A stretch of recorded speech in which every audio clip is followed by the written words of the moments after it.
샬롬, 우리 주님과 함께 오늘 하루도 이어갑시다. 오늘 주신 말씀은 잠언이죠. 21장 15절에서 31절입니다. 21장 15절에서 31절입니다. 네. 우리 26절까지는 봅니다.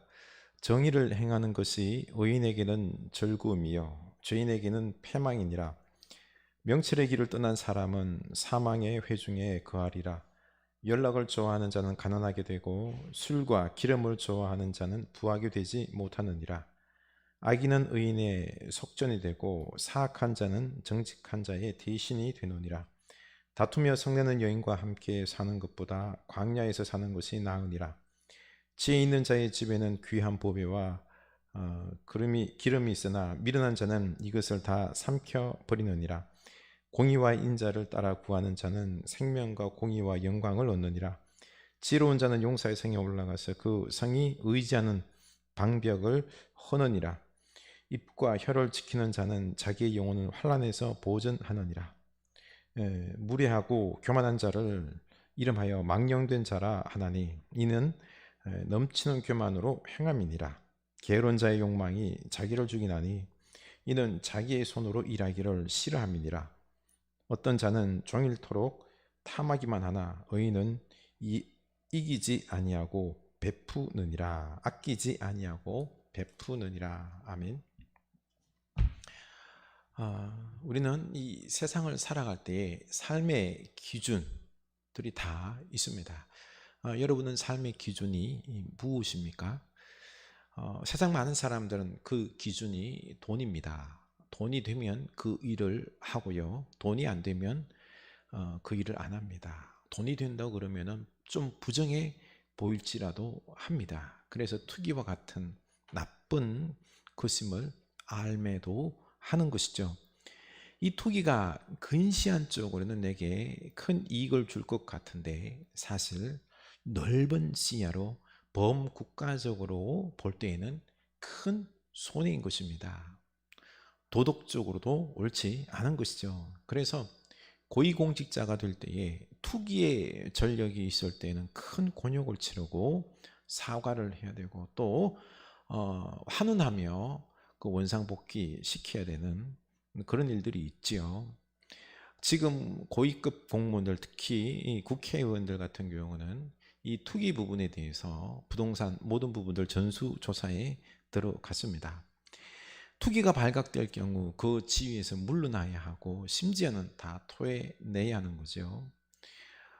이 투기로 인해 얼마나 많은 소시민들이 고통을 당하고 있습니까? 아무리 열심히 일해도 내 집 한 칸 마련하기 힘들고 아무 일도 안 하면서 그냥 장난치듯 하면서 1억, 2억, 10억을 벌면서 그걸 능력이라고 떵떵거리는 모습, 이건 참 악한 겁니다. 근데 악인 줄을 모르죠. 그래서 우리 삶의 기준을 돈이 아니라 정의와 공의를 기준으로 삼아야 할 것입니다. 솔로몬은 우리에게 삶의 기준을 공의와 인자로 삼으라고 말하고 있습니다. 21절 볼까요? 공의와 인자를 따라 구하는 자는 생명과 공의와 영광을 얻느니라. 아멘. 공의와 인자를 기준으로 의인과 악인이 구별이 됩니다. 악인은 자기 혼자 잘 살기 위해서 공의를 무시하지만 의인은 함께 다 잘 살기 위해서 정의를 세우고 사랑, 인자를 따라서 살아갑니다. 어리석음과 악을 버리고 공의와 인자를 따라 인생의 목표를 바꾸는 자는 생명과 공의와 영광을 얻게 될 것이다 라고 약속해 주십니다. 이처럼 하나님의 속성과 뜻에 순응하여 그것을 삶에 구현하기 위해 이 수고와 희생을 아끼지 않을 때 하나님께서 반드시 그에게 생명과 의와 영광으로 축복하실 것입니다. 여러분 어떻습니까? 진정한 공의와 자비, 인자를 기준으로 살아가고 있습니까? 살아갈 겁니까? 15절에서도 정의를 행하는 것이 의인에게는 즐거움이요 죄인에게는 패망이니라 이렇게 정의를 기준을 따라 행하며 살아가는 의인에게는 이렇게 즐거움이 된다라고 했습니다. 반대로 정의를 행하지 않을 때 이런 죄인들은 패망에 이른다고 말합니다. 경고합니다. 어떻습니까? 나는 진정 정의를 따라가며 내 삶이 즐겁습니까? 즐거움으로 정의를 감당하고 있습니까? 그래서 지혜자가 되기 위해서는 인생의 가치관, 기준을 바꾸어야 하죠. 정의와 인자, 사랑을 따라 살아가는 이 기준을 우리가 가져야 하는 것입니다. 꼭 정의와 우리 인자를 따라 살아갈 수 있길 원합니다.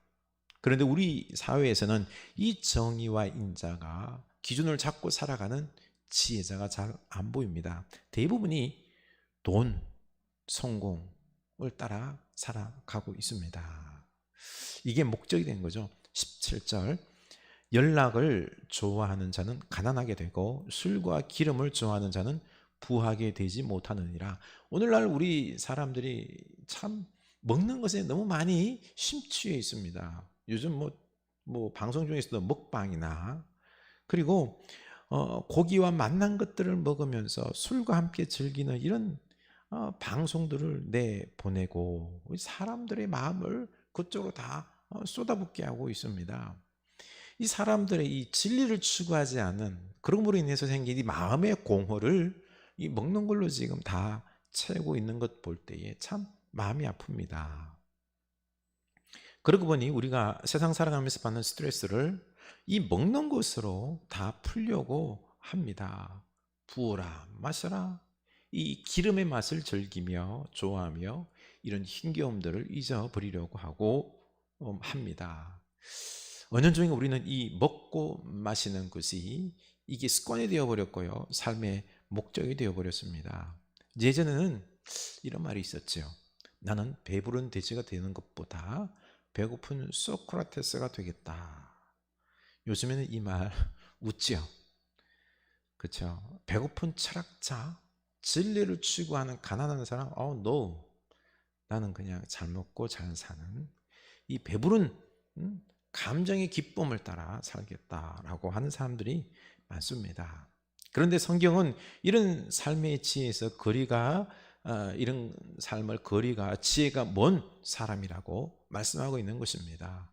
공의와 인자가 우리 삶의 기준이 되어야 할 줄로 압니다. 공의와 인자에서 멀어진 채로 살아갈 때 가정에서는 어떤 일이 벌어질까요? 19절 다투며 성내는 여인과 함께 사는 것보다 광야에서 사는 것이 나으니라. 부부싸움은 심해집니다. 서로 사랑하고 연모하여 결혼할 때는 평생 사랑하며 아껴주고 존중하리라고 생각했지만 다툼의 횟수와 강도가 도를 넘어 매일 다투고 성내다 보면 이것은 복이 아닌 이 저주가 되어버린 결혼 생활입니다. 차라리 광야에서 홀로 사는 게 낫다라고 말합니다. 어쩌다 이런 다툼이 일상이 되었을까요? 어쩌다 그 사랑하는 마음, 연모하는 마음, 그 뜨거운 마음이 다 사라지게 된 것일까요? 참아주는 것, 기다려주는 것, 용서하는 것, 이해해주는 것, 상대방이 맞추어주며 나를 포기하는 것, 이런 행복의 필수 조건들이 어느샌가부터 사라졌습니다. 바로 우리 삶의 기준이 공의와 인자가 아니고 내 욕심, 내 마음대로 내가 하고 싶은 대로 한 게 문제가 된 거죠.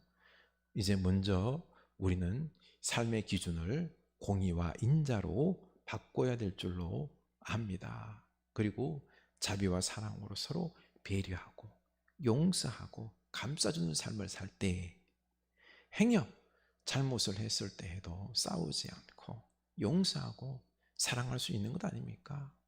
또 공의, 내가 먼저 내가 할 일을 하는 겁니다. 남에게 뭘 요구하기에 앞서서 먼저 내가 열심히 하는 거죠. 그렇죠? 이때 회복이 되는 것입니다. 공의와 이 인자함이 이 결혼 생활을 회복하는 비결인 거죠. 23절 입과 혀를 지키는 자는 자기 영혼을 환난에서 보존하느니라. 말을 할 때도 공의를 따라서 바른 말을 합니다. 자비를 따라서 사랑하고 용서하는 말을 합니다. 24절, 무례하고 교만한 자를 이름하여 망령된 자라 하나니 이는 넘치는 교만으로 행함이니라. 공의와 자비를 기준으로 살아갈 때 우리는 교만하지 않고 망령된 길에서 벗어날 수 있는 것입니다. 그러면 우리는 공의와 이 인자를 기준으로 살아갈 때 남들이 다 하는 성공과 이 풍성한 삶은 어떻게 취할 수 있습니까? 맨날 우리는 공의와 이 인자를 따라 살다 빈털터리가 되는 것 아닙니까? 이런 질문 생길 수 있는데요. 그러나 30절, 지혜로도 못하고 명철로도 못하고 모략으로도 여호와를 당하지 못하느니라. 싸울 날을 위하여 마병을 예비하거니와 이김은 여호와에게 있느니라. 아멘. 맞습니다. 우리 인생의 성공과 이런 것들이 지혜로 명철로 됩니까? 모략으로 됩니까? 아니에요. 아닙니다. 잘 보십시오. 똑똑한 사람들이 다 성공합니까? 아니잖아요. 이 세상의 주권자 되시는 하나님의 역사로 되는 것입니다. 뭐 마병이 있다고 해서 이 전쟁 많은 군비가 있다고 해서 승리합니까? 그 바로의 애국 군대가, 그 어마어마한 군대가 하나님 앞에서 홍해에서 다 수장되었지 않습니까? 전쟁 하나님께서 이기게 하시는 것입니다. 바로 하나님께서 우리의 승리와 성공과 축복을 부어주시는 분이십니다. 그러니 이 하나님을 믿고 우리는 공의와 인자의 삶을, 이 기준을 가지고 살아갈 수 있기를 축원합니다. 하나님께서 때가 되면 복의 복을 부어주실 줄로 믿습니다. 기도합시다. 하나님 아버지, 우리 삶의 기준을 바꾸길 원합니다. 우리 삶의 기준, 세상 많은 사람들은 돈이요, 성공이요, 승리였습니다.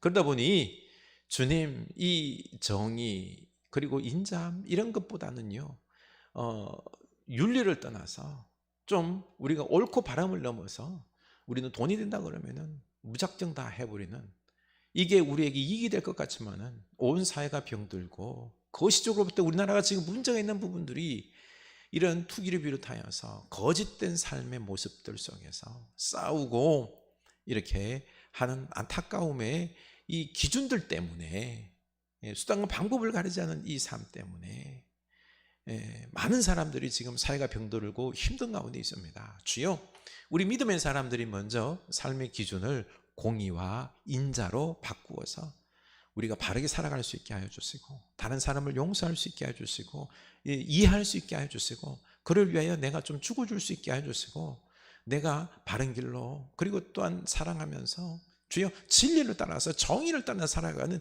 이런 놀라운 기준과 가치로 살아가는 하나님의 사람, 거룩한 사람 되게 하여 주시옵소서. 이때 이 사회가 변화될 줄로 압니다. 주님, 남 보지 말고 사람들이 다른 사람은 어떻게 살아가는지 말든지 간에 우리는 정의와 공의의 기준을 살게 하옵소서. 그러면 우리는 비털털이 되면 어떻게 합니까? 아닙니다. 주님께서 약속하셨습니다. 이 세상을 다스리는 분은 하나님이시라고 말씀하셨습니다. 우리 하나님께서 승리하게 하시고 축복 주시고 하는 줄을 믿사오니 주여, 우리는 그저 하나님의 명령에 따라 공의와 인자를 기준으로 삼고 살아가겠나이다. 주여, 이렇게 살아갈 수 있도록 우리에게 능력 주시옵소서. 예수님 이름으로 기도드립니다.